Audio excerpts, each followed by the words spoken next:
இச்செய்தியை வழங்குபவர் Aalayam associates private limited property developers. Aalayam associates private limited, number 52, third floor, 3B, Ram Darbar, sterling road, Nungambakkam, Chennai 6,34,000.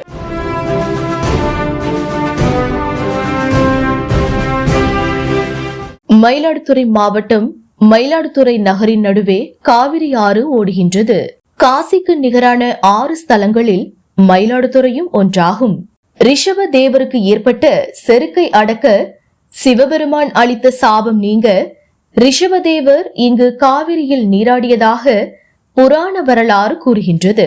இதனால் காவிரி துலாக்கட்டம் ரிஷப தீர்த்தம் என்று அழைக்கப்படுகின்றது. இங்கு 16 புண்ணிய தீர்த்த கிணறுகள் காவிரி ஆற்றின் உள்ளே அமைந்துள்ளது. இதனால் இங்கு நீராடுவது புண்ணியமானதாக கருதப்படுகிறது.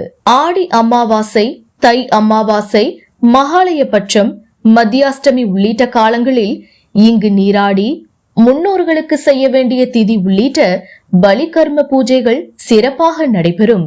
மகாலய அமாவாசையை முன்னிட்டு அதிகாலை முதலே மயிலாடுதுறை மற்றும் அதன் சுற்றுவட்டார பகுதி, கிராமப்புறங்களை சேர்ந்த நூற்றுக்கணக்கான முன்னோர்களுக்கு திதி அளித்து வழிபாடு செய்தனர். மயிலாடுதுறையிலிருந்து ரிப்போர்ட்டர் தாரிக்.